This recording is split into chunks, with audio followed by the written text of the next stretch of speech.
So, good morning, sir. Good morning. Is this Janni? Yes, sir. Yes, sir. I'm Janani. Yes, yes. So both me and Cals did not receive the invite on Sir, time, and uh, yes, sir. I have texted, sorry, I have sent a mail, sir, but I think you haven't received that. yes. Yes, sir. So, Yes, sir. I'm but anyways, I sorry. got it from Cals, and let's just wait. Give her a couple Yes, of sir. minutes. Will wait. Okay, sir. Good morning, sir. This is Mrs. Anuradha here. Welcome. Hello, Miss Anuradha. How are you? I'm fine, sir. How are you doing? Doing good, thank you. I posted the poster to Kalyani. I didn't have your mail or WhatsApp number, so I posted it to Kalyani. The poster. Yes, yes. Oh, the poster. Okay. Yes, yes. I have it, but let's just see what's happening with her. Okay. If you want to start, you can start, sir, or you will. Shall we wait? Shall I call Kalyani and find out? I'm just trying to find out. She was the one who gave me this bridge, the Okay. Google Meets ID. So I Okay. don't understand why she's not able to join. Okay. Maybe some Wi-Fi issues. I'll Uh, message her. yeah, I'll just. Yes, maybe I can definitely go ahead and start, but Yes, sir. she should be We can. joining in. Yes, sir. We can do that. You can start, and she will. I think Kalyani ma'am can join.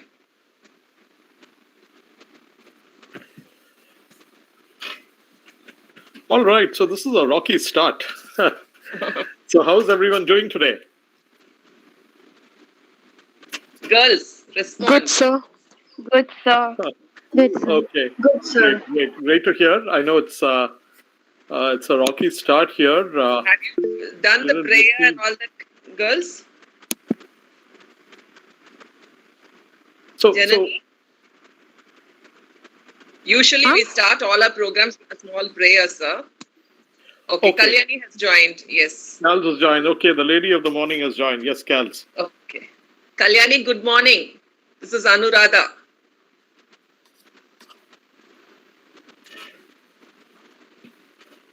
We can't hear you. You're muted. Cals, you're muted.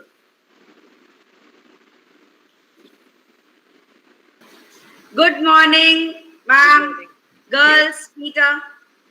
Okay. Good morning, ma'am. We have a department meeting also. Always my program and this always keeps clashing. So I'll join you back after 5 minutes. You can start and continue. Kalyani, you can't hear me?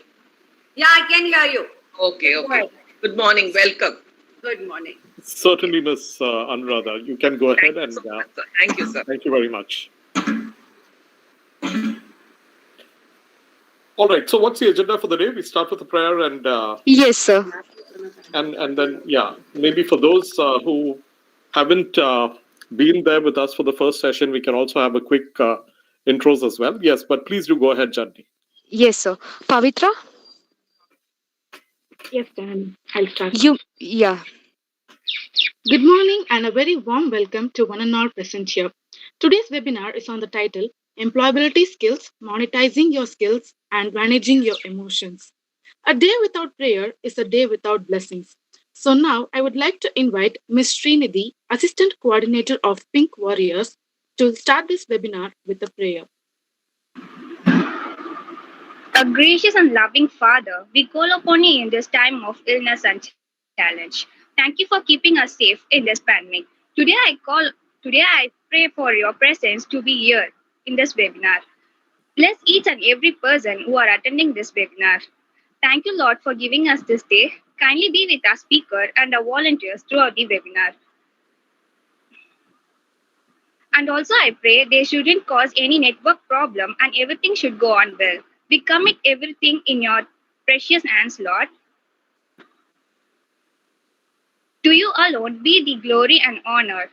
Thank you for this day, Lord. We ask all this in your precious name, Jesus Christ's most precious name. Amen. Amen. Amen. Thank you, Srinidhi. Now I invite Ms. Advita Vasudevan, Assistant Event Coordinator, to invite our chief guest, Ms. Kalyani Hariharan ma'am. A very warm morning to one and all here. I'm Advita, and today I take this opportunity to welcome our chief guest, Ms. Kalyani Hariharan. A double master's in English literature and music with an HR in symbiosis, Kalyani Hariharan is a zero limits and habits coach. She is founder of Metamorphosis and Varam Foundation. Her passion includes reading, acting, traveling, and singing. She always tries to bring the best out of an individual. She is also a keen interest in empowering women. She believes in innate goodness and greatness of humanity. I welcome you, ma'am. It's a great honor to have you as our chief guest. Thank you. Thank you, Advita. Now I invite Ms. Jeffina Shally, Assistant Coordinator of TANSAT, to invite our guest speaker, Mr. Peter Paul. Good morning, everyone. It's my honor to introduce our guest speaker, Mr. Peter Paul. Mr. Peter Paul is an IT professional and has spent most of his career in frontline customer-facing roles at the interface of human experience, solution design, and business interchange. He is an engineer by qualification, but an information technology professional. His passion is to coach and mentor young people to find their place no matter what their background or circumstance and experience life to their fullest. Also, his passion includes in music, spirituality, people, societies, and so on. We feel happy to have you among us, sir. We warmly welcome you. Thank you very much. Appreciate it. Thank you, Jeffina. Now I request ma'am and sir to take over the session. 1 second before Kalyani and Peter sir takes over. Girls, we have combined 2 sessions into one. It's a 90-minute program. I want all of you to pay attention and please be interactive. Don't keep sleeping and doing all kinds of funny things. Okay? And we want response from you. Last time also I found that the response was limited. My program luckily has been postponed to the 10th of this month. So I am also online and I'm watching the program. I am benefiting a great deal from these programs. I don't know about the girls. I can only see two That's of. great to hear, Ms. Anuradha. Okay, sir. Please take over. Thank you, sir. All right. Kals, you're online? Okay. Looks like, again, Kals is having some issue here. Let's just go ahead. Hey, Kals, you're here. Okay. Please unmute yourself, Kals, and please go ahead and present. Sorry, I had some issues with my speaker. Okay. You're sharing the PPT? I'm not. Do you want me to? Yeah, please. Okay. All right.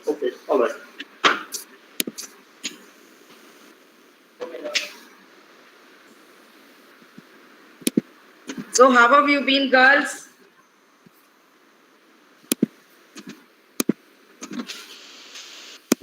Can you all hear me? Doing great. Good, Can Maria. everyone see my screen here? Yes, Yes, sir. yes. All right. Awesome. Yes, sir. All right, Kals, go ahead. Yeah. So again, very glad to be here with you all. And I thank Anuradha ma'am and NSS and WCC for this wonderful opportunity. And girls, good to see you all here again today. So today we're going to cover mainly 2 topics, employability skills and monetization through social media. One is because we did speak about career last time, right? We spoke about, Mr. Peter also shared what are the basic skills that you need to have when you want to look at a career and how to develop our career skills, we're going further and talking about employability skills. So what is actually employability skills? That's what we're going to start with, right? Before that, you all can type some answers. What are employability skills according to you? Peter, we can go back to the previous slide. Let's see what the girls have to say. Quickly type in the chat box, according to you, what are employability skills?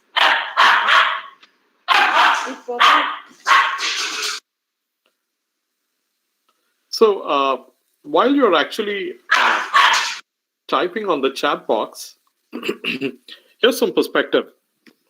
Today, the number of educational institutes in India have really exploded in terms of their numbers.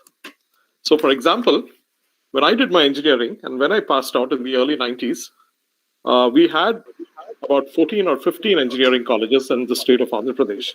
Today, I hear that there are about 2,000, right? And that goes for every state in India. That goes for every kind of organization, every kind of academic institution throughout the country. But having said that, there is industry has this feedback that employability skills are really, really poor in India. And it is actually hurting the business of, business process outsourcing, IT outsourcing, services outsourcing, and so forth. In fact, the ex-chief of IBM, I don't recollect her name immediately, but she, as well as John Chambers of Cisco, have raised this as concerns, right? And a lot of other chief executives have raised it because sometimes, I mean, there is a feedback that, hey, Indian graduates, they do have technical skills and they might have, subject matter expertise, but even that is also a major concern. But on top of that, employability skills are really coming down, right? So that's kind of a concern. So I just wanted to, give this little nugget here. And I don't know if, Kals, if there have been responses in the Very chat. few responses. I agree with Mr. Peter because I've been taking a lot of campus to corporate training sessions for corporates. And the employers do talk about the lack of employability skills. So there's a big gap between what you learn in college and then when you join an organization, there's a total lack of skill set. So that's why it's very critical. I've got very few answers: soft skills, communication skills, then interactive skills. Again, soft skills is a very huge topic. I need you all to be specific. Remember, being specific is terrific. We've got good interpersonal skills, yes. Interactive skills. Marianne, right, skills that would benefit us in getting employed. So what are the skill sets? So quickly we'll go through. So what are they? Peter, can you just read out those? I need to get my classes before that. Sorry. Sure. So, ladies, here, this is just a representation, right? Now, we have it all the way from personal traits in terms of your ability to present and communicate, right? Time management, having the right kind of attitude, having a positive attitude, having personal confidence, right? And all the way down to how these, some of these skills need to show up in the context of a team or in the context of an environment. So how do you manage stress? How do you, are you good at teamwork? The kind of accountability that you have to your employer or your boss, as well as to your team, right? As well as to your subordinates. Believe me, accountability is not just top down, or rather, it's not something that you just show. It's not just bottom up. It's also top down, right? So all of these aspects, and there are the realm of answers that you could possibly have. They could fit in one of these or the other, and these are typically the kind of employability skills that employers are really looking out for.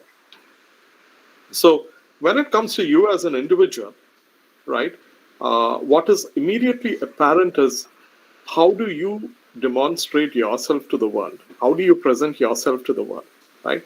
So a lot of the stress today is on communication skills, spoken skills, written skills. How do you present, right? And typically, even if there is some kind of focus, it kind of ends there, right?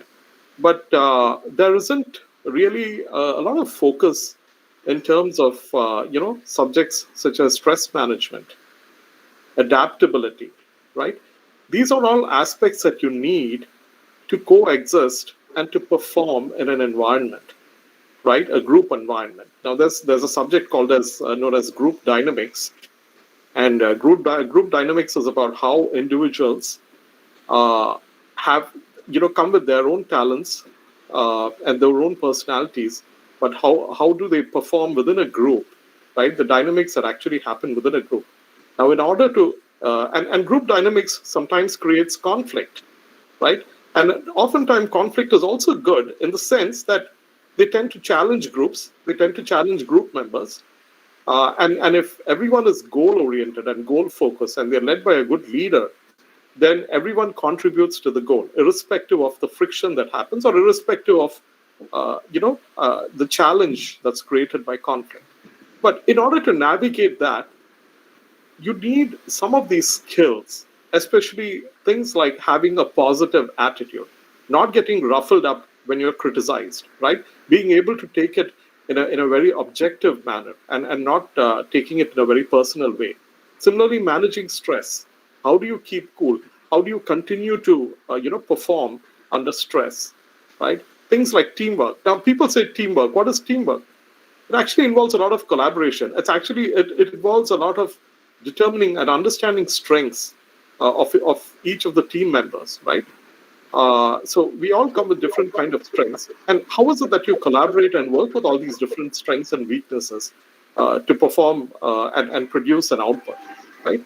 And all of that happens when you have a sense of accountability, when you know that in a job, you are there not just to perform and do your own thing, but also in terms of the success that you need overall for your employer and for the business that they are in, right? And all of this put together, there's this aspect of confidence.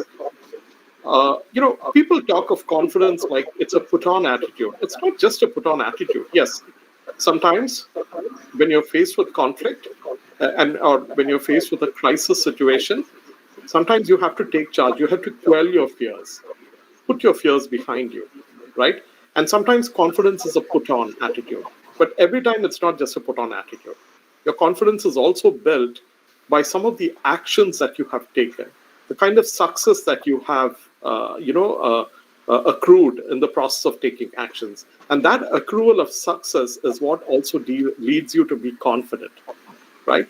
So these are some of the skills. I don't know, Kals, if you're back online, would you want to add onto this particular slide? Yeah, I'm here. Sorry. So, like Mr. Peter said, all these skills put together would help you in your organization to do better, to be more productive. And I would just add on to one point that he said on conflict. People think conflict is negative. Trust me, it's not negative. It's very, very important to have conflict. So it's actually conflict resolution. How do you manage? And that's again a personal trait, right? How do we manage conflicts basically, and not to get afraid of conflicts? So fear is one big factor. And I also think knowledge. One is you should have your subject knowledge. You will be trained on certain things, but you definitely need to have subject knowledge skills. Very, very important. That will give you that extra confidence. So it's just not passing or getting marks. How do you apply what you have learned in your workplace? And sometimes there's a big gap between what we have learned in the college and then what we are going to work. So then there's so much of learning. So the attitude, when we talk about attitude, we need to have the attitude to learn. And the other thing where corporates really talk about is most newcomers are not willing to share information or knowledge with the team, with their teams. So in team building or teamwork, what all is necessary is the ability to share what you know. It's the attitude and willingness to share what you know. It's not about somebody's going to take away your glory. No. So that's very important that you're willing to share. because there is going to be some amount of favoritism also. So, but even then, you cannot be afraid of it. You need to go ahead, prove your worth, and efforts do not matter. You are awarded and rewarded for the results and not the effort. See, if you look at it in organization, a lot of us say, I've been doing these things, I've been working on these things, yet I've been overlooked by my peer or something like that. And we all think we are awarded and rewarded for the efforts. No, we are awarded at the end of the day only for the results. Because an organization expects you to start being productive from day one. It's about, they're paying you a salary, and it's very important that you're productive from day one. It's not like, okay, after 3 months, I'm new to the organization. No longer. Now, everything is about being the ability to be adaptive immediately. Right, so that is very, very, very critical for as an employability skill. Peter has been, see, I've been more a solopreneur. Sorry, I've got 2 dogs at home, and I have been a solopreneur. I have run. I have 3-4 organizations where I'm doing work, and everywhere, in whether it's training or in my own field, I realize adaptability and the ability to, share is very, very important. And Peter, would you like to, because he's had more corporate experience, would you have to add anything more to it about sharing and being able to work in a team better? So Promotions, favoritism, how do you manage that? So certainly, it's the aspect of teamwork, right? And like I said, teamwork is the ability to manage group dynamics and the ability to manage differences, right? Diversity and differences. Now, so you actually bridge that, number one, by being a contributor, right? In whatever way you're expected to contribute. But more than that, it's not just about a personal contribution. It's also about collaboration and the way you collaborate. Now, yes, sometimes workplaces can get political, right? And we're talking about, it need not just be about a big workplace like a huge office or like a very, how should I put it? A very elaborate industry like, let's say, IT or business services and so forth. It could even be a small setup where you're actually working at it. So the aspect of politics at work, the aspect of sharing, what should you share, what should you not share, right? There are folks who will not share their knowledge, right? But the thing is, what you oftentimes notice is those kind of work environments where that sharing and collaboration is not there, they are eventually bound to fail.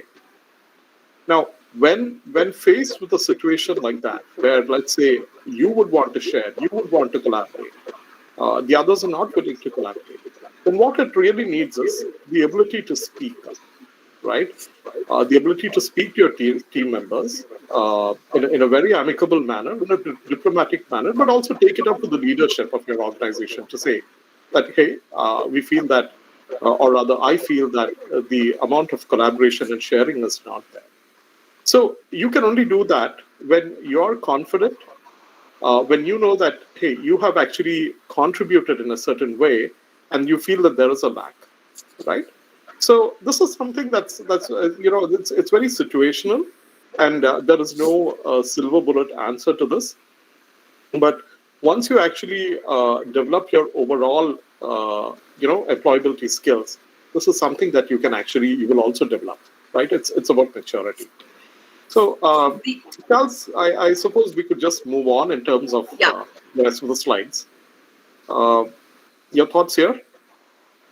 No, you could take this up. There's just one thing I want to add. See, with all the other skill sets, it's continuous upgrading of your knowledge and skills. Like I always say, Kaizen. What is Kaizen? 1% improvement in everything that you do. Continual improvement, right? It's very important that you are updated on whichever field you're working. Constantly, you improve your knowledge, you increase your skill sets. I think that is very, very critical, and learn what is very relevant. Yeah. So, in a sense, when one actually talks of employability skills, one could go down the narrow path of saying, okay, I need to work on my let's say my written skills, right? My email etiquette. Maybe I need to work on my ability to communicate one on one or in a group setting. Maybe I will need to work on my ability to present, right? And one can look at it in so many different ways, but that's a very tactical approach, right? One way of looking at it is to look at all the aspects and the enablers that come into play, because not every one of us are built equal, right? Some of us are good in some aspects. Some people may be extremely good in the spoken word, others may not, right? Some people may be inherently social, so their ability to connect, build networks, collaborative networks, right? They may be good at it. Some others may not, right? So if you just look at all of these skills here, right, in terms of attitude, in terms of stress management, not everyone is built equally in terms of stress management. There are lots of people with mental health issues, and stress management is a huge, it's a big thing, right? So if you have team members who actually have those kind of issues, you would notice that it's not very easy for them in terms of stress management, and therefore they will also need to be employed in roles where they're not easily stressed, right? But having said that, at an individual level, it's a question of how do you apply some of these aspects, right? In terms of the information that is coming to you to develop some of these skills. What do you feel about what it is that you see and what it is that you know about some of these traits or these employability skills that you will really need to develop, right? What kind of perspective can you get in terms of creativity? For example, do you really need to march to the to the same beat as everybody else, right? So especially in aspects of presentation, right? When you look at corporate presentations, right, the way people present, the way they present ideas, you will notice that different people have different styles of doing it.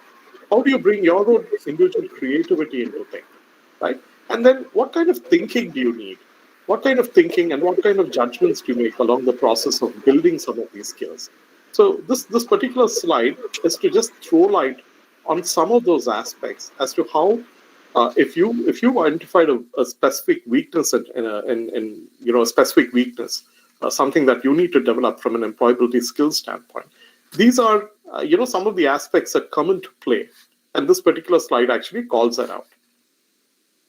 So moving on, Kals, any thoughts here? One more skill I would like to add, which is not mentioned in our slides, is empathy. I think corporates also want us to be empathetic. We ourselves need to be empathetic. Why? Being empathetic towards our peers, like Mr. Peter was saying, not all of us have all the strengths, right? So instead of making fun of somebody or looking down on someone, it's nice if it's beautiful if we could be empathetic towards them and share and complement our skills with them. Would you agree with that, Peter? Is that an important skill, because we've not mentioned into this? Certainly yes. Being empathetic actually comes from being a social being, right? Now, the challenge here is that some of us, or rather a lot of us, have been raised in extremely conservative environments. And a typically conservative environment would really rely on I, me, myself, right? I do my thing. I go back to my family. I live here. These are my boundaries, and I don't really care what's happening in the outside world. The reality is, if those are the kind of attitudes that you've been bred upon or you've been raising yourself, they actually clash from a standpoint of a workplace ecosystem, right? And irrespective of whether you're talking about a small workplace, a small retail a store in a mall where you might be in a team of 5 people, or you're talking about a large organization with maybe 200,000 or 300,000 employees, right? Uh, Eventually, you actually get into a social environment. And when you get into a social environment, the best way that you can actually collaborate and work with people is through empathy, right? And being understanding yourself, understanding the other, and where they're actually coming from. So that certainly is a key skill to have. But moving on, Kals, would you want to take up this? Yeah, just a second. Girls, would you all have a paper, pen, or something like that? If it's possible, could you quickly, in 2 minutes, write down what are your strengths and weakness? Strengths and areas of improvement. I wouldn't want to call it weakness. Would you all do that? Or even you can type it on the chat box, or better write it down. What are your strengths? Where do you think? What are your strengths really? Where it would help in your workplace? And what are your areas of improvement? You would definitely know that. Basically, a SWOT. We will just right now do the strengths and areas of improvement. Would you all like to do that? Yes, no, Yes, quickly? ma'am. Yes, ma'am. Quickly write down. Because that would help, I think, for them to understand before we move further. Just write 3 strengths and 3 areas of improvement. And be honest to yourself. Hold on.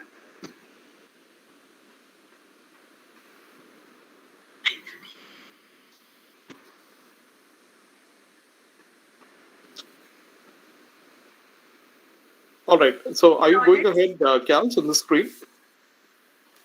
Pardon? Do you want to present the screen, this particular slide? Sure. I'll start in 4 seconds. You want to take this up? Do it. Let them write. Let's see what they've written and come back with. All right. Since I can't see the chat, I'll just go ahead, right? So why do you need employability skills, right?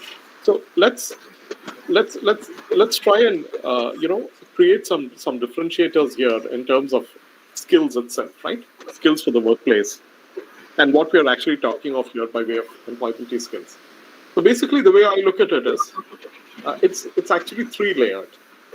At the bottom of the 3-layer pyramid that we're talking about is your basic core skills that you present yourself with, right? So, for example, let's say you went to beauty school, and beauty school, they teach you about techniques, they teach you about product, they teach you about colors, they teach you about textures, right? And how you actually use those products actually into creating a beautiful person, right? Or a beautiful, in making up a person, right? So that's actually at the base level. The next is a layer that you might, understand if you have been sensitive to your environment. So, for example, if you were to look at the whole realm of beauty, right, and being a beautician, and that ability to understand demographics, that ability to understand people, that ability to understand what colors go with what, right? As an example, right? What really is in fashion, right? So, for example, there was one point in time when, for example, mixing color schemes itself, they had to have a very close environment. And then there have been times when radically different colors and textures and so forth, in the beauty field, started becoming vogue, right? So that is really a second layer, which again takes on your very core skills. But what we are talking of is a third layer, which is really about some basic elemental skills which are needed everywhere. We talked about communication, we talked about presentation, we talked about teamwork, attitude, confidence, time management, stress management, so on and so forth. And those are some of the things that we're actually talking about here, right? Now, why do you need them? Certainly personal and professional growth. Believe me, in today's world, it is not just the basic education that you come with, or the basic experience that you come with in terms of workplace and employment. So your employability skills actually help you differentiate. If you were to get into the job market and you were interviewing for a position, your employability skills are certainly would be a differentiator, right? So that's number one. The second thing is be productive at the workplace. These days, every employer would place an importance on the ability of a candidate to hit the road running and to deliver results. Someone who doesn't really need too much of hand-holding, right? Of course, sometimes when you're just when you're just beginning to work, when you get into, let's say, an office environment or a work environment, yes, you really need to understand what's happening, what your work entails, what the business of your organization is about, what is expected of you in your role, and who are the people that you work with, right? What are the expectations of the job? Those are definitely there. So whether you're joining in as an entry level employee or whether you're joining in as a senior executive into the CEO's office, you will need those kind of inputs. But it is your employability skills, your ability to relate very quickly to yourself and to the workplace. That is the one that actually helps you to start delivering results, right? To be able to quickly activitize and deliver results. That's about productivity at the workplace. Certainly making you a better team player, right? So your ability to communicate, your ability to relate, your ability to perform and be able to put your performance in relation to the others, right? What the rest of the team is actually contributing. All of these actually help you to gel very cohesively with the rest of the team, the rest of the organization, right?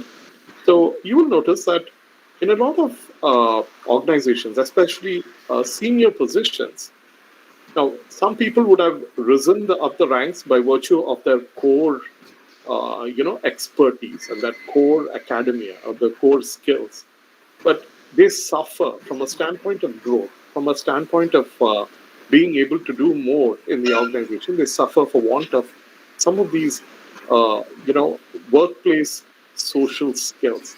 And those workplace social skills are also employability skills that you can actually develop, right? Finally, it's about your self-expression. Now, like I said, we generally we talk of things like communication, we talk of things like collaboration, attitude, confidence, some of those personal traits, right? There is no one silver bullet. I mean, we all are diverse. We all come with our own individual traits and so forth. But the way you develop some of these skills, they actually deliver a sense of uniqueness to you at your work and at your career. So, for example, for a specific job, right? Now, let me tell you, I actually work as a business executive. I run a portfolio of business for my company, right? Now, the way in my particular role, the way we actually come across in terms of our ability to communicate, our ability to present, the way we actually deliver ideas to show that we are actually thinking through, not only thinking through within the internal ecosystem of an organization, but as well thinking through about the external environment and what are those external influences that actually affect our business, right? There are different ways of thinking through some of these aspects and presenting some of these aspects. It's about how you actually curate and how you actually communicate your thought processes, right? So there is a sense of uniqueness that each candidate carries, right? Look at big CEOs, for example. Mr. Richard Branson has his own style. If you look at Elon Musk of Tesla, he's got his own way, right? Larry Ellison is going to be a maverick. Larry Ellison of Oracle. You know Bill Gates, right? He's got his own particular style. So all of these people, they have their own different styles, but they all have their individuality and their persona actually shaped. So employability skills, when you develop them, eventually it is your self-expression. And believe me, as the world changes, right? As the world changes, workplace paradigms change, right? Yesterday's job roles and yesterday's jobs are no longer what is in vogue today. Tomorrow, again, what you would actually see in the employment and the job scene, the roles and responsibilities and the kind of work that you get would be different. But what would actually sustain you and carry you through from one phase of your working life to the other are your employability skills, right? And that's the only thing that will help you carry through change. Any specific thoughts here, Gals? No, all I would like to add is that with these skills, you need to develop them. And a direct question: how many of you all think you have these skills already? That you've learned these skills? Could we have some interaction here? Because I need to see some answers, some interaction. How many of you all feel you have those skills? Or you've already learned about it? Have we learned this in college? All of you are planning to work, I suppose. So have you learned these skills in the college? Do you think you need these skills? You can say yes, type on the chat box. Please. Trying to cultivate. The S is for what? Do you need these skill sets or you all have these skill sets? That is what is the question.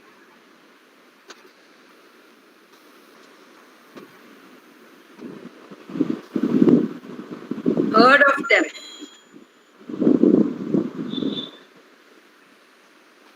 You know, there are a lot of stories, no? It's about this,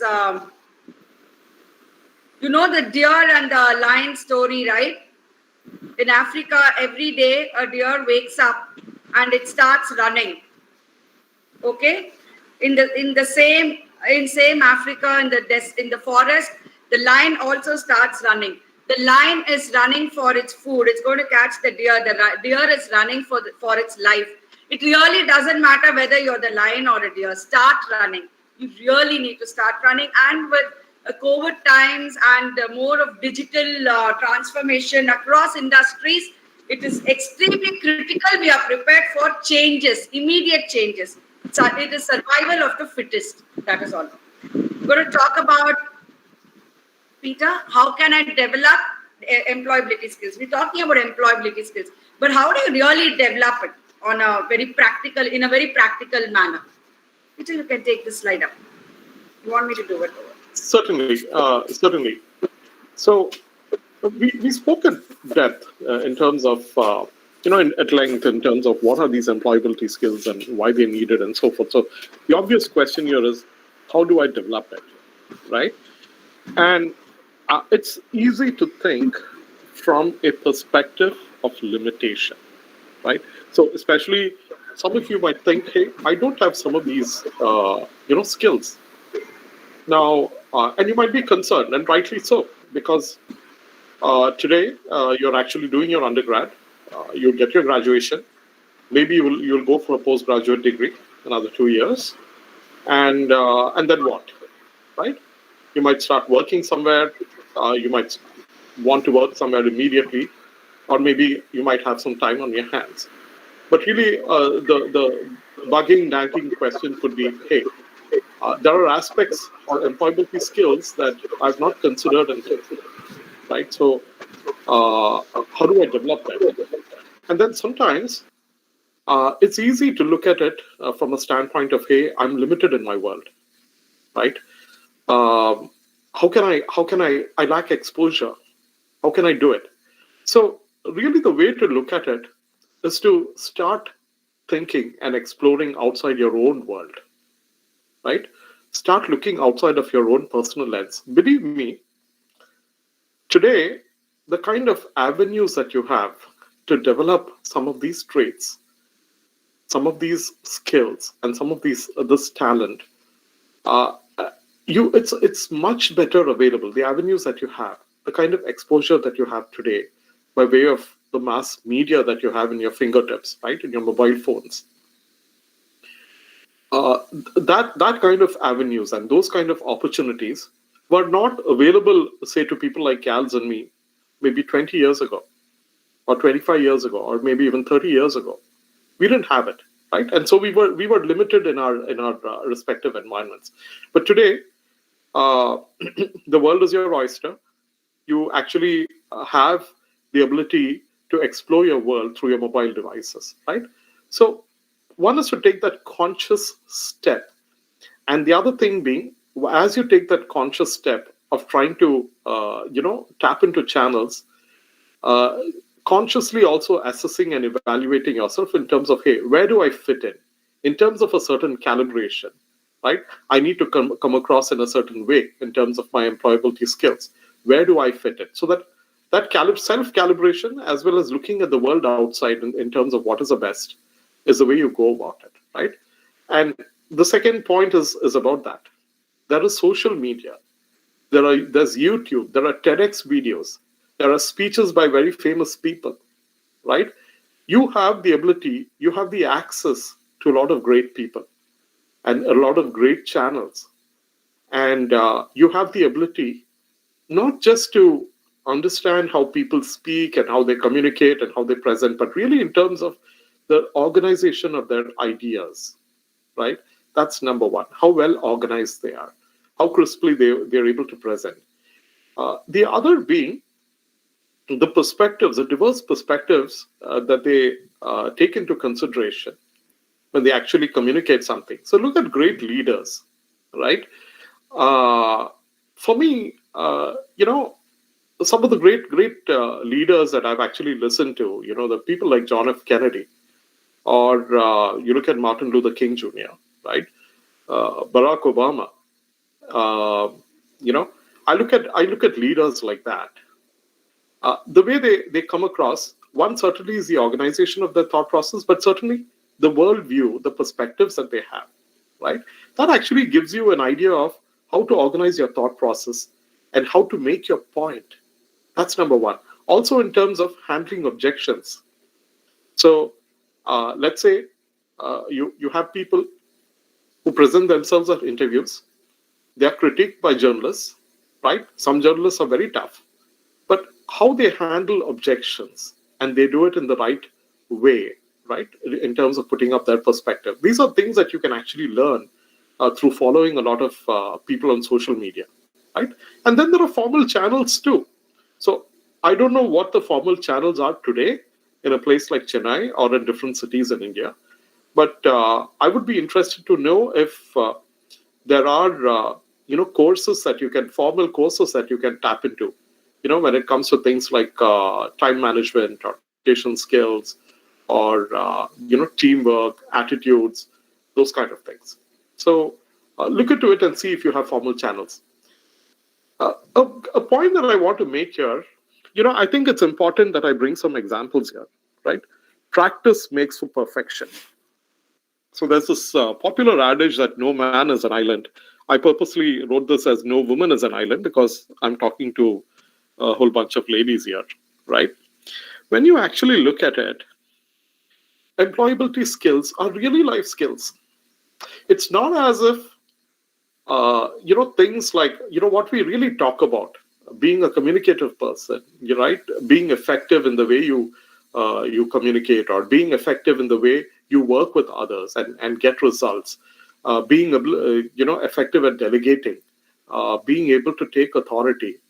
These are all things that you actually employ on a day-to-day basis. And if you really think of it, unless and until you're a vegetable that's going home, eating the food that's cooked by someone, and you're just rooted in your books and your academics and your other friendships and your mobile devices and so forth, unless and until your life is that how should I put it, less participative and productive, right? You will notice that there are life skills that you actually employ on a day-to-day basis. You're actually taking those life skills and you're actually extrapolating them to a work environment or to a social environment. And that is what, that's really what we mean by employability skills. Right? Now, practice needs constant calibration as well, right? So I'll give you an example. When I did engineering in AP, right, it was kind of a semi-rural area in the sense that the college was away from the town and so forth. And there were lots of different students, right? And there were some of us who came from nice cities and so forth. We were pretty good in terms of how we were able to communicate and so on and so forth. But there was this realization among the student community, especially those who were not very good at English. Now, English is just a language, but at the end of the day, English is also a very important language because English is the language of business today, right? Unless and until one is in a society like Japan or South Korea, which is so evolved, right? Or maybe even China, right? Where they really don't need English. Unfortunately, those of us who come from countries like India and the Middle East and Latin America and so forth, for us to survive, we really need English as a language. But Long story short, going back to my engineering college, I had these two, hostel mates of mine, classmates of mine, pretty good academically, but both of them realized that their English skills were poor. What did they do? Right from the very first year they realized it, they decided that they will talk to each other only in English. No speaking in Telugu. No speaking with their other classmates in Telugu as well. Right? They continue to speak for the 4-year course. They continue to improve. Right?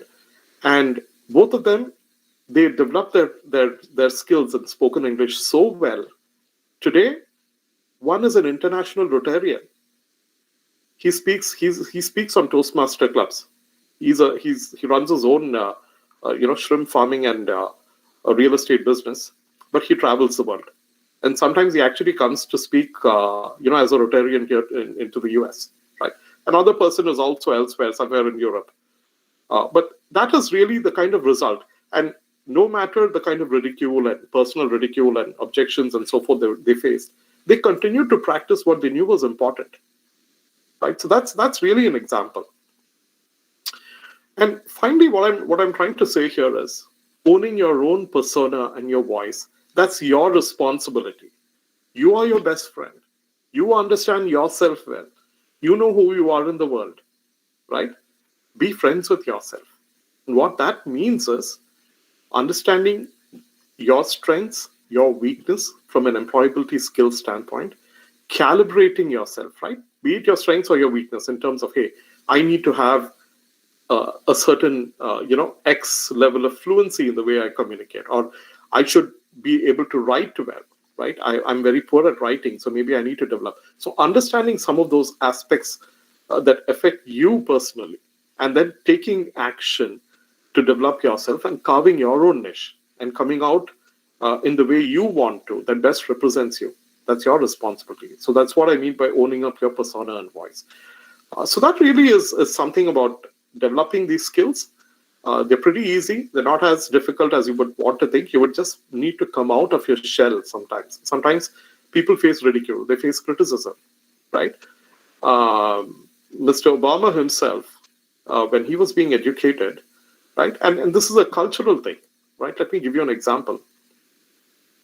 There were members from the African American community who would tell him that, hey, don't pretend and act like a white boy. He disregarded that. But since after he disregarded that kind of negative thinking, he developed, and he easily is one of the best communicators and thinkers that I have actually seen in modern times, right, from a political standpoint. So that's really an example for you. Any thoughts here, Kals? I would just like to add on to the importance of English because I do all these training programs. I'm aware how important English is. English is only knowledge. It's not knowledge. It's also language, right? So you can't say, okay, நம்ம தமிழ்நாடுல இருக்கோம், let's speak in Tamil, பெரிய English தானா. And when we start trying to communicate in English, we'll have our own friends making fun of us. ரொம்ப பீட்ர விடுறா, இவளுக்கு தான் ரொம்ப இங்கிலீஷ் தெரிஞ்ச மாதிரி பேசுறா. Because I have gone through that, right? So when I came to Chennai, I was really made fun of because I used to speak in English a lot.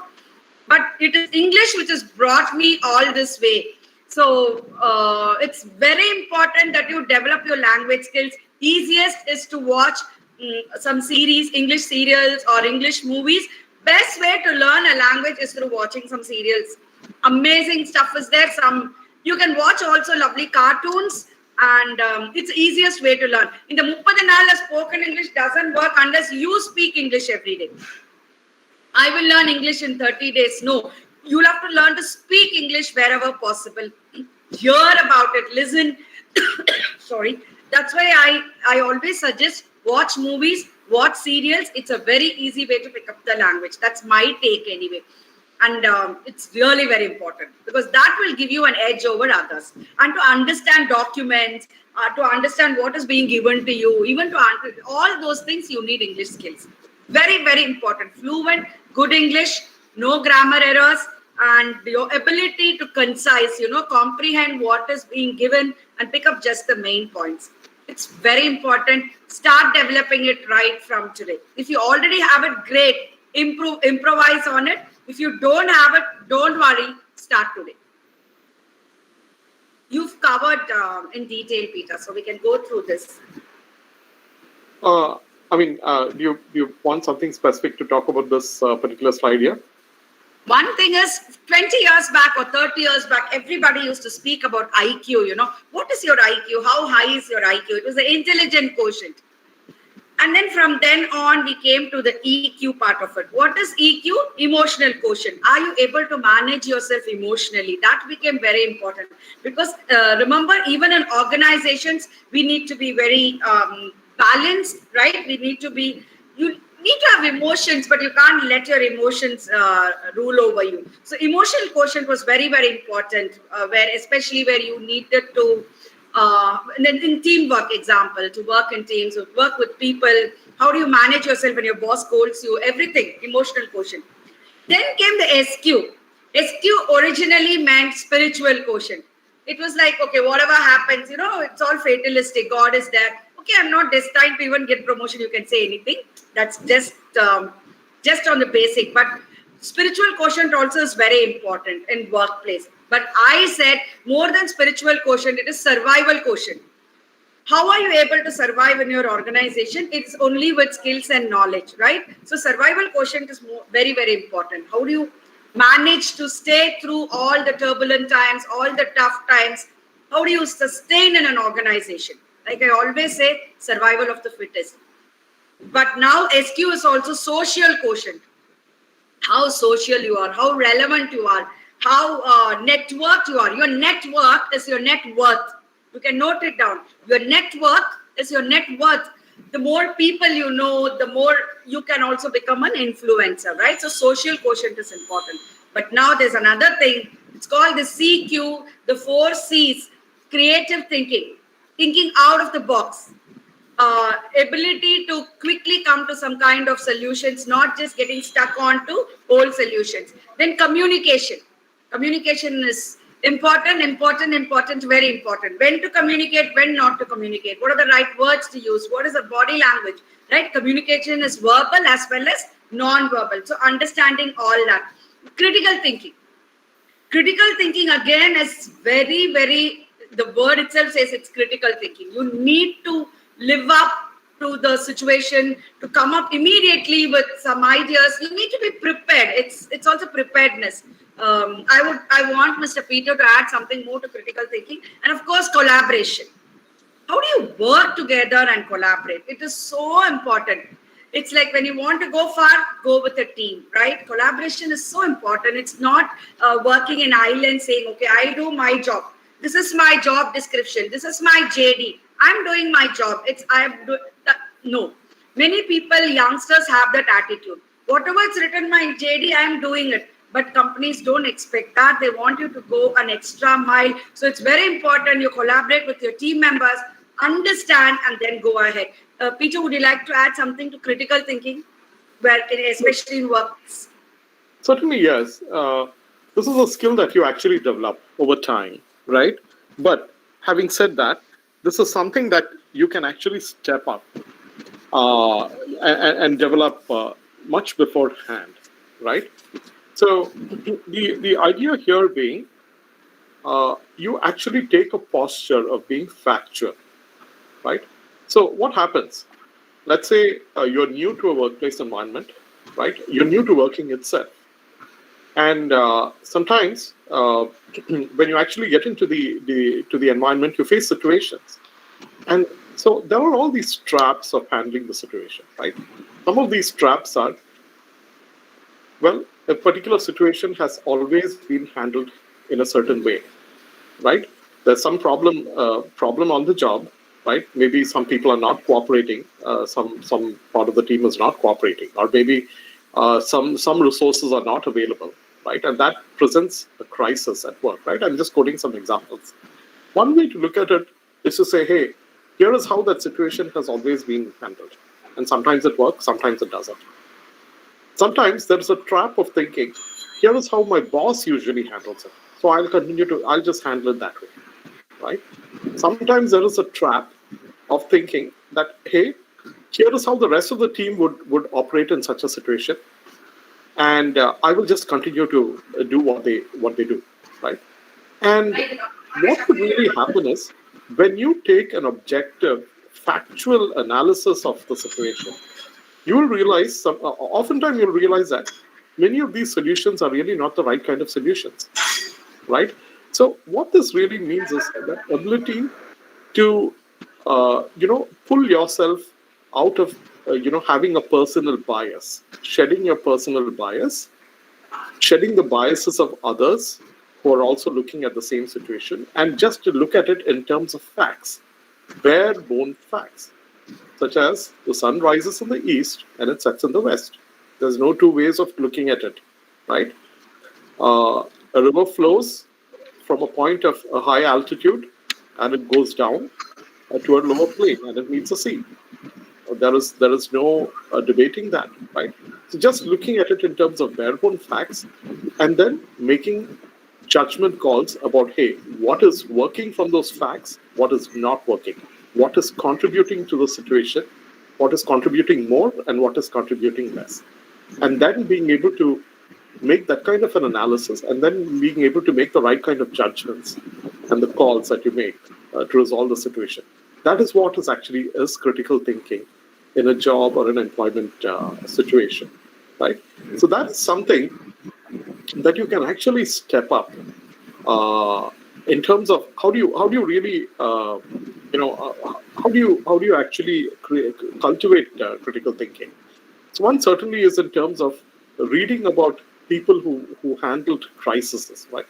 Big political crises, big crises in terms of industry, right? Through, let's say, periods like the Great Depression. This COVID itself is a big example in terms of leaders that have handled it the right way versus leaders who have not, right? All of them have applied critical thinking, and if they've successfully done things, then they've applied the right kind of judgment calls. Right, so that's a skill that you can actually develop and consciously try and develop, right, rather than wait for it to let it happen to you. So that's what I just wanted to add about critical thinking. Let's just move on here, Cal. We're actually getting late.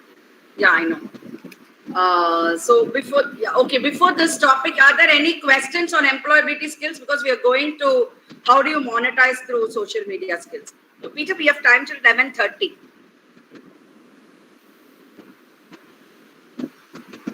Yes, we have another 20 minutes more. So please go ahead, Cal. Yeah, see, one thing when he was talking about critical thinking and leaders handling the situation, it is sad that leaders don't learn from each other across countries or across states. There are leaders who've done beautifully to address the situation, but there are leaders who are still floundering. So that ego should not be there when you want to learn something. I think that's very important. Anyway, so the next topic is we're going to talk about how do you actually monetize your skill sets. Before that, girls, quickly, are there any questions, or we'll take the questions at the end of the session? Peter, what do you say? I think we should take it. We should just move on because I think you're running out of time, and we should cover these slides in the next maybe 10 minutes, and then leave it for an open discussion. Done. So, monetizing through social media. How do you use your social media skills to make money, which considering everything is online now, virtual, and you girls are very savvy in using social media. Would you like to know how we can monetize? Can I have some yeses? Because I don't know whether they're sleeping there or listening to our session. Can I have some yes on my chat box? Everybody. I want at least 100 or 120 yeses. Yes? That's good. Okay. Cool. Better. Now get excited because you're all going to start earning some money and also let us know how much you all have learned. We would like to know that. Peter, you want to start? You can just carry on while they type their yeses. Or do you want me to do it? Yes, certainly yes. So why is it important, right? There is money out there. That is what the particular slide says. Marketers are spending, right? In 2019, the spend was 89 billion. And every year, the spend on social media advertising and social media sales is only increasing, right? Now, why do they do it? So, certainly, the reach of social media, right? So, it's all there on your mobile phones. In fact, today, uh, if you look at the demographic in India, there's a greater population that actually started their journey with interacting in the digital world with a mobile device than on a desktop or a laptop, which was the vogue maybe 20 or 30 years ago, right? So it's in the power of mobile and digital in your hands, and that is what companies are trying to tap into. So there's all the spend in terms of social media selling, marketing, advertising, and so forth, right? That is one part of the spend.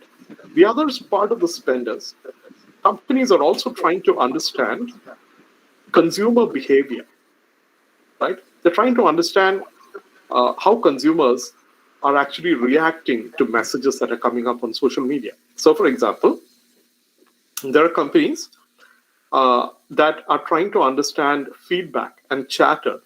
So, there are retailers and consumer goods organizations which are trying to receive feedback from social media in terms of some of their recent promotions, recent products, and in terms of the trends that are out there, that would also influence what kind of products and services they put in the market.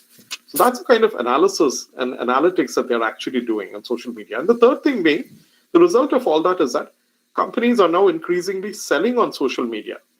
Believe me, spending time on Facebook, or for that matter of fact, let's say TikTok, or any of the other social media platforms that you have, right? It really is not non-productive when you look at it, because you have so much of content that's actually coming up there, right? Certainly, there is news, there are factoids, there's opinion, uh, there's so much that actually comes through in your mobile devices. But really, when you look at it, companies are actually trying to sell through social media. Social media selling is something that's very much in vogue in the retail and consumer goods world, as well as the content uh, industry, right? So it's a big thing. Now, social media monetizing. Kals, any specific thoughts here? Would you want to go ahead and I can add to this particular slide? Yeah, so what is basically monetizing? Making money out of it. See, my bandwidth is very low. That's why I'm not able to come on video. I'm just connected through my mobile. All right. I can go ahead and take this up. All right. So, monetization, as you very well know, is the aspect of earning revenue from an asset, right? Or the conversion of an asset.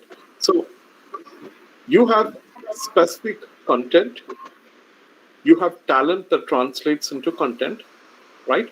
Or you also have a product or a service that you can actually sell or promote on social media.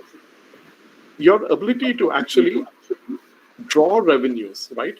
We're talking about revenues in cold hard cash here, right? That aspect is known as monetization. Now, why is it important? So it all started with a lot of content companies, right? Be it companies in the news media, right? Be it companies in the music industry, right? Music labels, uh, news media, right? Companies that actually put out a lot of content, they realize that there is no point, or rather, there isn't a point of giving away all of that talent and content for free, right? So then it really came to the point of how do they actually monetize it. So from that standpoint, you have companies like, let's say, Apple. You look at Apple Music, or you look at Spotify, right? These are two channels as examples, which actually enable, the talent in the music industry to make money out of selling on social media, either through Apple Music or Spotify or any of the other platforms that are out there, right? Likewise with, let's say, news media. Today, the news media and, news articles, that kind of content, they have actually moved away from the print media, and it's all online and it's all on social media, right? And there is monetization that happens. One way is either through the content that you buy and you subscribe to. The other way is through ad spend, right? Advertisers who actually come on social media and advertise. So a prime example being YouTube, right? So you try and look at content on YouTube. You have advertisers that are also trying to sell their wares to you through advertisements, and in that way they contribute money to YouTube, right? While you're also getting some of that content for free. But how does social media monetization for you as an individual? How does it work, right? Certainly, the aspect of advertising and selling through social media, that certainly is the basic bare bones way of making money on social media, right? So you've got a product or a service that you can actually sell. uh, that's the immediate channel or avenue that you can see here. The other being your own content, your own talent. So if you have talent in terms of let's say advice, in terms of coaching, in terms of, let's say, tarot and astrology, right? I'm just giving you some examples here. These are all the things that you actually see where people are bringing up their own talent in the way they can actually help the public good or help a society or help those who are interested, right? Now, a lot of such people trying to sell their talent and sell their wares are moving on to platforms like Patreon, where they're able to make money through a subscription service, right? So that's the other aspect. The third certainly being, social media influencing. How do you be an influencer? So you might actually start displaying your talent. Maybe you share, for example, you might be a good cook, and you could actually be sharing a lot of your recipes and what it is that you make, and the innovation that you actually bring from the kitchen to your mobile device, right? And as you keep doing that, there are companies in the food business who would realize that you could actually be a good brand ambassador, right? Companies selling spices, companies selling ingredients, and they actually try and advertise through you. So you become a brand ambassador to them, right? So that's how the whole space of affiliate marketing works, where you try and promote them and they try and promote you, right? Oftentimes, you must have observed that when you actually go through some of a good social media influencers channel, they're promoting somebody else's product, and they're also giving you some kind of a discount code to procure those products. So that's the ability to make money off of being a social media influencer. And then certainly there are things like Google ad spend, which is nothing else but actually getting you revenues through advertisements that can actually be displayed on the social media platform, right? So these are some of the examples here. Now, moving on to how it's really done. So, Kals, does the audience have any questions here in terms of what we're actually speaking? About social media monetizing, yes. So we can actually go ahead and take those questions. Yes. I think we'll try and close this pretty quick, just to give everyone the opportunity to discuss this topic. It really is about starting small. Oftentimes, what happens? We might hesitate to put ourselves out there, right? Everyone starts off small. They've got an Instagram account. They've got they have Facebook, they have TikTok, they have whatever else, right? The key is really to start small and make that start and do it with intent, right? Determine what is your niche and what it is that you want to actually present, right? Your ability to make beautiful pictures, art, craft, travelogues, right? Food, talent when it comes to say the performing arts, right? Whatever is your niche, you put it out, gather an audience. You will find that there would be people who actually are coming to you. Now, what happens? You will actually have to create demand. Now, this is actually getting into sales and selling 101, right? In sales, like what we do in business, right? Uh, and believe me, this is something very interesting because eventually, when you look at topics like this, you will notice that the same paradigms apply to business as it is to life, as it is to society and relationships, right? In sales, we have something known as creating demand. So a customer might come to you and say, hey, I have so and so need, right? How would your products and services help me out? Now, that is meeting a known need.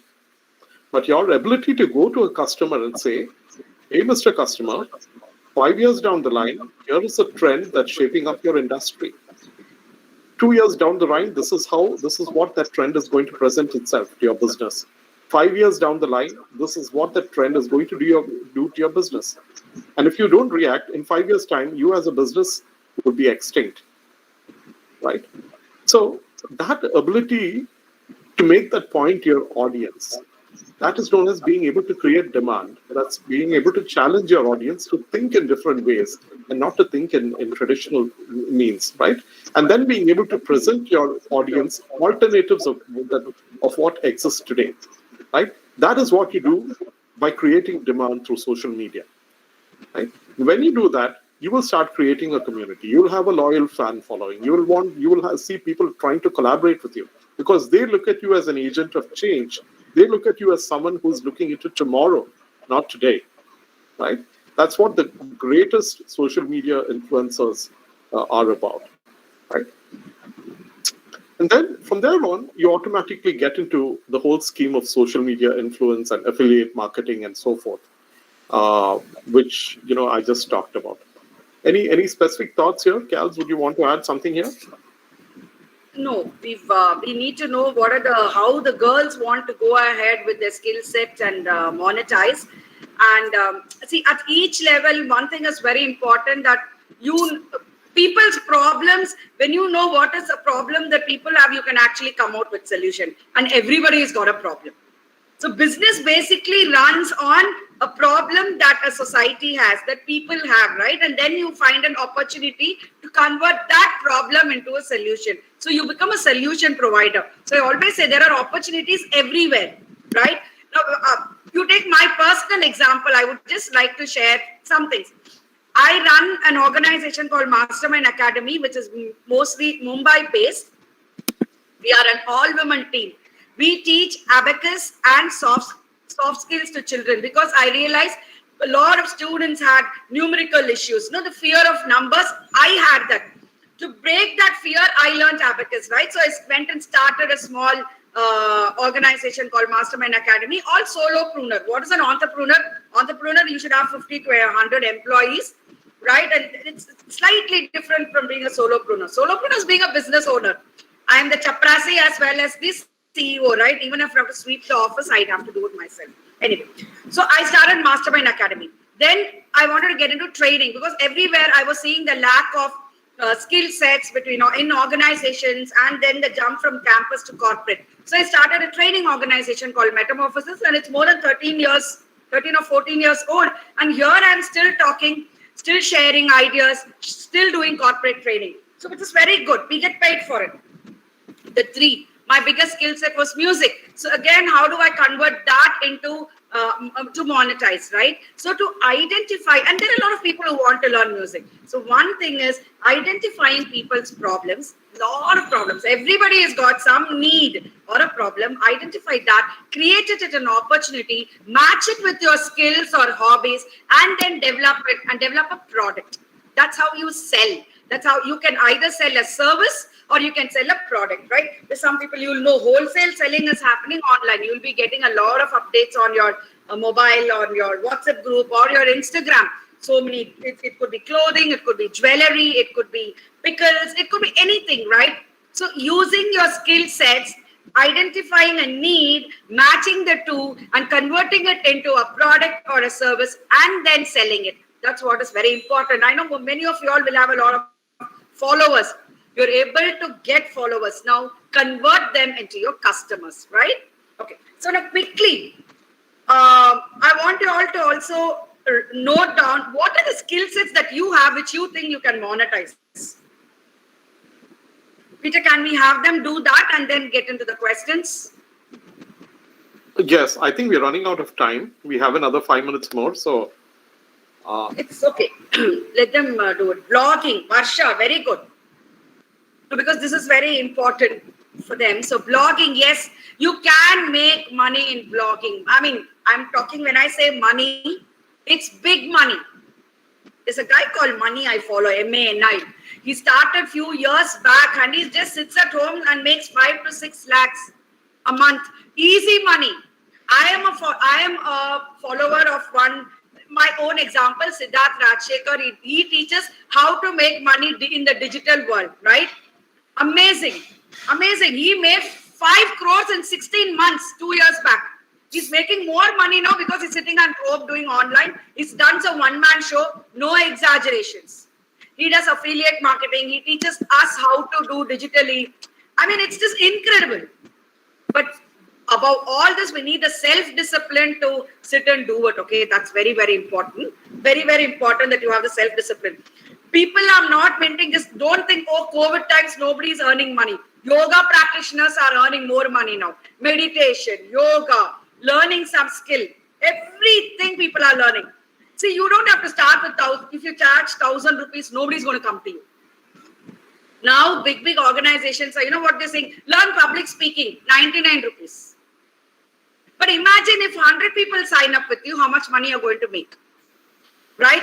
Some money is better than no money. You can easily make 5,000 a week. Easy. I'm not exaggerating, girls. It's so easy.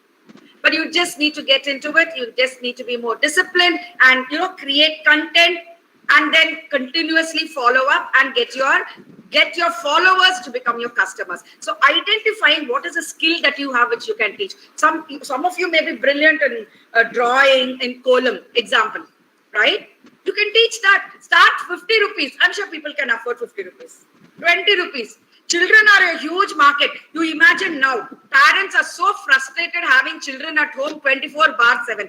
I'm talking about smaller children. Your parents are also frustrated with you all probably, but that's a different issue. You look at smaller kids. How do we entertain and engage our children without them always looking at our mobile? Correct? Every parent will have this issue. Why don't you convert this? Say, I'm going to teach drawing. I'll teach music. I'll teach painting. I will teach handwriting. I will teach spoken English. I will teach English grammar. I will teach. Last year, during COVID times, I did maths tables workshop. I made very good money sitting at home teaching 2 1s are 2, 2 2s are 4. Not this way. I have my own method, right? Children are not good in tables. If I ask you what is 8, 9, I don't know how many of you will immediately give me the answer. Right? So for one tables, even if you charge 50 rupees, people will pay you. You can teach anything. So you look at different target audience, different people, how to wear a sari, how to braid your hair, how to make flowers.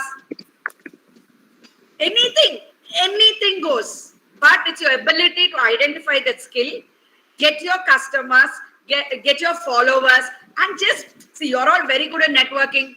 Put a WhatsApp group, tell all your friends, force people to join you. The first 10 people will be your inner circle. Please come and join. No, I'm starting something. Right? So it's very important.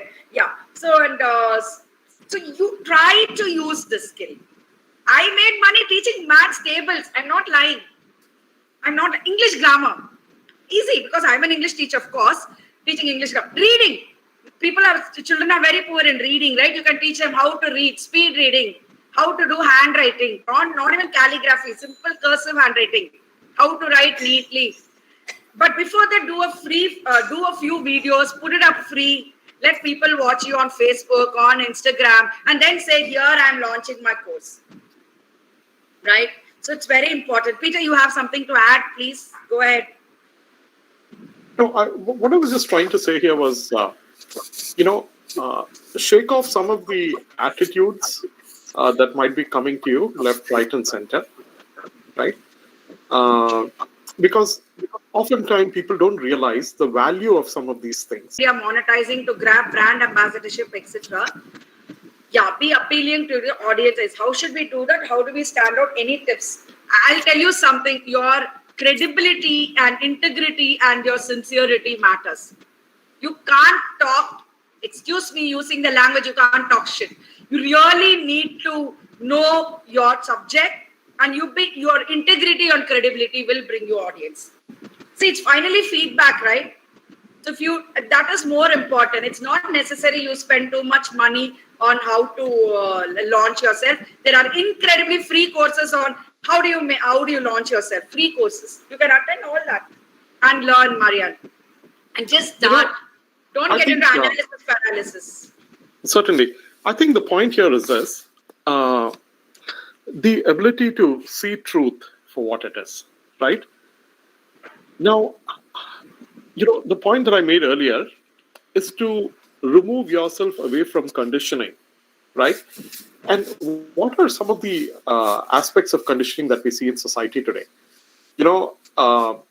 Dads have to act X, Y, Z. Moms have to act in so and so way. Young women, 20 years of age, have to be like this. Boys have to be like this, grow their mustaches and look, muscular and masculine and, so and so, right? It's to get out of stereotypes, look at the world the way it is today, right? And when you look at the world the way it is today, you will find needs that are not being addressed, unmet needs. And it's your ability to tap into that unmet need which will actually get you an audience. Being able to speak truth to the world, being able to speak truth to the ecosystem you're in, being able to speak truth to power, right? That's really the way you get an audience. Now, sometimes there would be conflict when you speak truth and when you try to show your talent in a way that speaks truth. It could create conflict. But the key here is not to fear that conflict, right? And there are people who actually see your truth for what it is. They will actually recognize it. Take, for example, Socrates. Socrates, eventually, he drank his poison. He was poisoned. He was punished, made to drink poison, and he died, right? Why was he poisoned? Well, the authorities said that he was a bad influence on the youth, and he was a bad influence on children, young people of his age. Today, we all know who Socrates is, what kind of a thinker he was, right? So really, it's the idea, the ability to see truth and to present to that truth and to the audience with a need without fear, right? I think that's what it is. So your talent and what it is that you want to sell on social media has to be premised on that principle. And that's how you get the right kind of audience. You should take me for an example, girls. I belong to a very, very conservative family, right? Got married at 19, even before I finished my graduation. And I still found ways to do things that I want to do. And so much of conflict. You know how families are, right? We are like, I always say, Tamil Nadu, narrow, because still families are very conservative. Even now, I land up doing things which my family will frown upon. Whether it's my husband or my sons or my relatives, my in-laws, you know how families are, right? First thing they'll say is, why are you doing this? Why are you talking about this? It could be the way I dress or the way I talk or the way I boldly go out in the night. It could be anything. Or wanting to even start something on your own. நீனா BEd படிச்சிருக்கே, உனக்கு வந்து college teacher வேலை கிடைக்காதா, school teacher வேலை கிடைக்காதா, 10,000 ரூபாய் சம்பாதிச்சா போறாதா? These are the questions that people want to be safe. Whereas I said, I don't want a 9-to-5 job. I want to find my own calling. Everyday conflict, because you have to take care of the house too. So there's so many challenges, but when you really want to do something, when you're convinced you're right, I think you should just follow your heart and do it. It's not going to be easy. Don't be a people pleaser. Sorry, Peter. Yes. I just wanted to give you one or two examples that keep coming on my Instagram feed, right? So, hey, you watch things on Insta, what you like and what you constantly see, that keeps coming up to you, right? It's just intelligent analytics that's built into that platform.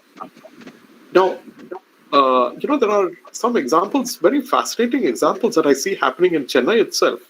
There's a young 19-year-old boy who specializes in draping saris. Would you believe it? This young 19-year-old boy, he drapes saris to models. He actually takes workshops to women on how to effectively drape a sari, right? He's possibly also a beautician. There are a number of guys who are actually beauticians, makeup artists. Now, some of them are makeup artists. Some of them are actually beauticians. They do nice. If you have the chance, there are many of them even in Chennai. They do your hair well. They treat your face well. They make you come across very well. Think of it. They actually broke the rules, conventional rules, right? There are lots of women who advise men. Now, here in the US, if you're a guy, right, you're dating and you want to have a nice social life and you want to look good, you want to come across well to women, there are women actually who run YouTube channels, and they try to be a wingman. They try to advise you on how to be a nice guy, how to come across well, how to look well, how to communicate well, what makes you tick in front of a woman. Right? There are women who actually run channels, man. So the possibilities are endless. The whole key is to understand your own niche, understand what the needs are out there, and be able to fearlessly go and address them, right? And you'll actually get the right kind of audience. So. Any questions? Girls, and money is not an issue. Don't say, I don't have money to invest, so I can't start. No, I disagree with that. Start with 0. Can you earn 50 rupees, 10 children, 10 people, 500 rupees? Use that for reinvestment or anything else. Do not say about money. Don't talk about money. All you need is network connectivity and your data. That is all. More than that, it's your creativity, it's your ingenuity, and your matching your skills and hobbies. Even mehendi, anything you can teach. Start a WhatsApp group and just start. You'll be surprised. The minute you earn even 1,000 rupees, you're going to feel very motivated, and that will help you further. Yes or no? What skills or talent you have that you can monetize? Yeah, girls, quickly. You all can write down what are the skills that you have or hobbies that you have that you can actually convert into a product or service. What is a service? We are doing service. We are teaching. We are training. That's a service. Earlier, I thought service means what? Social service? No. What we're doing now is service, right? Which is not very tangible. Product is selling a nightie, selling a hairbrush, selling a pet product. So that's a product. Service is what we're doing. You can sell a lot of services. Crocheting, teaching different languages. Yes, of course you can. What else? Come on, quickly. What are the skills that you have that you can do? And I will tell you today, we're all blessed by nature or God with at least one skill set.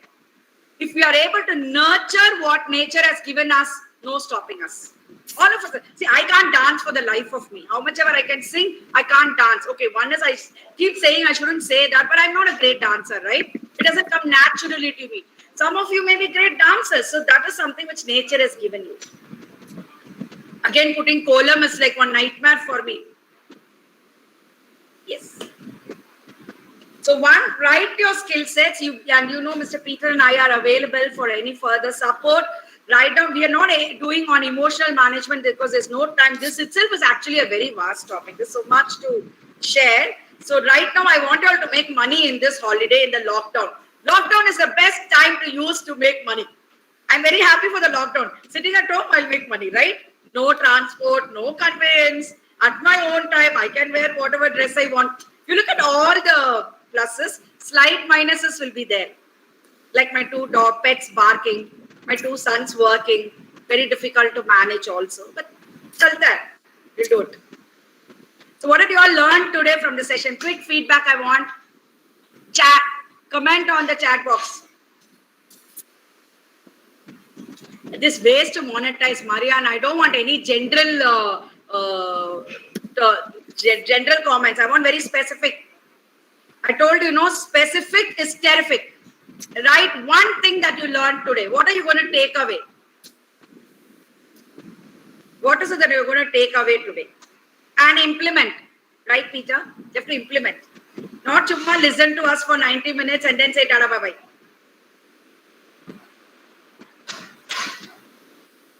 So much we can do.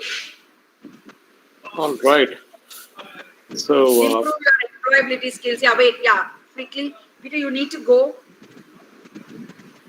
Yes, so it's getting late for me, ladies. It's 11:11 here in the 5 evening. minutes. And 5 minutes. okay, all right. So did you all enjoy our session? Once, I was listening to Mahathir Ra's speech. So there he says, when you want to talk, when somebody is talking to you negatively about someone, you must walk away from the place. But if there's something positive about it, you must share with everybody. So I wanted to know whether you're going to share about our program and clap for us. Appreciation brings confidence. We also like appreciation. Listen to TEDx, yes. Mr. Peter's got a great. Peter, what is CSPAN? So C-SPAN is a very nice channel. C-SPAN is actually it's an American channel with a lot of everyday events that happen. So you have people presenting on topics. You have a lot of think tanks, right? One thing about this country here in the US is there's a lot of intellectual capital. There's a lot of thought leadership. And you have a lot of people coming in, experts on various topics, and they present. And then there are book reviews and there are interviews. So it's a channel that actually runs constantly on TV, but you find C-SPAN videos on YouTube, right? How people think, how they present, how they articulate their thoughts and so forth. You listen to things like C-SPAN and TEDx. They actually are very helpful. Any questions, girls? Even sharing about your personal problems is a very big topic nowadays. I had this problem and I came out of it. Put a video, you will get 100 likes. Any questions quickly? This is the one disadvantage of webinar I don't like. I'm not getting interaction. I'm one big interaction person. I get energy only when they talk. Yeah, I think next set of sessions we need people speaking out. Yeah, we won't talk. That would help. Anyone wants to unmute and talk. sound what they have? Exactly. Any thoughts here? Please, that would help. Anyone wants to unmute and say something? See, even with us, if you're going to be so quiet, I wonder what you'll go and do in an organization. In a meeting, they'll tell you, do you have an opinion? And then you'll sit quietly. You have to start it here now, not be hesitant about communicating. Whatever it is. Do we looks like two toughies for you? We're not even evaluating you all. Just imagine in an organization, you'll go like this, sit in a meeting, and then your boss will ask anyone wants to say something, and you girls will sit quietly, very nicely. You will not be given any marks for being quiet and nice. Do you agree with me, Peter? Yes, and the key is not to put anyone on the spot here. But, I'm not putting them on the spot. They understand. They're looking so... Come on, girls. Anybody wants to say anything? Yeah, every interaction is an opportunity. So Exactly. speak up. And you would not know what would actually come back to you, right? So don't hesitate. Visibility is important. You become visible when you speak. Otherwise, we're going to wrap the session. Anybody wants to say anything? Where's this Janani? Where's your coordinator? All right. I think we'll let them go. It's a Monday morning. Yeah, for us. And hopefully, has it started? Ma'am, raining? I'm here, ma'am. Yeah. No girl is telling go. No girls are telling anything. So we will wrap it up, Janani. Yes, ma'am. Okay. So I want to thank WCC, Anuradha ma'am, the NSS and the girls here for having given us this opportunity. It's been wonderful. There are a lot of things Mr. Peter and I were sharing while preparing for this, and he's got some great pointers and lot more suggestions, but because of paucity of time, we just cannot, we couldn't share everything. Peter, you want to add something to it? How have you enjoyed your session with us, girls? Ma'am, it was a great session for us today. I actually got to know more about what can we do even if we have a single device with us. and what kind of empathy and IQ and EQ. Actually, I studied psychology when I was in school level, but now I can more improvise what I'm studying right now. Okay, thank you.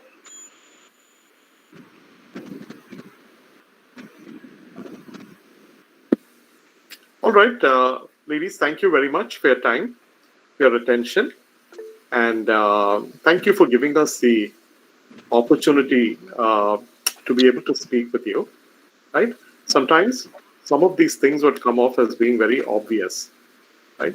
But you know what is so surprising? Some of the most obvious things in life can just pass off under the radar without us noticing. So even if some of these topics were very obvious and it would look like you're preaching to the choir, the idea here is to take a renewed look, right? Sometimes when you go out into the night and you see the sky and you actually look up, it's not as if you've not seen the sky before or you've not seen the stars before. But when you take a relook, there are thoughts and ideas that might come to you, spring up to you, right? This moment. And it's actually the power of that moment that actually creates those new ideas coming into you. That's really what it's about. It's not about, hey, I've seen this, I've heard this before, but it's really about what new perspectives have you built seeing the same thing, right? Seeing the same sky, seeing the same stars, seeing the same sun or the moon or whatever, right? So that's what it's about, and I hope we've able to differentiate and be able to make a difference in terms of the perspectives that we were able to bring, right? So thank you very much for the opportunity. I appreciate your time, and I'd like to call it a day. So wish you all the best, and hopefully we'll meet again very soon. Thank you, Peter, for Thank you, being sir. with us Thank you, ma'am. Thank all you, the sir. way. Sure. Thank you, sir. Thank you, ma'am. Now I invite Kiran Jennifer, coordinator of Helping Hands, to deliver the vote of thanks. Good morning. It's my privilege to propose the vote of thanks for this event. On behalf of NSS WCC, I extend my hearty thanks to the speaker of the day, Charles and Sir Peter, who spared their valuable time to enlighten us with their thoughts and opinions. The session was really interesting and thoughtful. Thank you, ma'am and sir. I always also wish to express my gratitude to our principal, Lillian I. Jasper, and NSS Program Officer, Anuradha ma'am, for enabling us to organize the session. And finally, I thank all of office bearers and volunteers for their active participation. Thank you. Thank Thank you. you. Stay Have a nice safe day. and get your Thank you skills so going much, on money and Kalyani and Mr. Peter. Thank you, ma'am. Thank you so much. Thank you, Mr. Peter. Thank you, Kalyani. Wonderful session. Thank you. Yes, Thank you ma'am. so Thank much you. for this opportunity. Chalo, All bye. right. Bye. Thank you, ma'am. Thank you, sir. Thanks. Thank you, ma'am.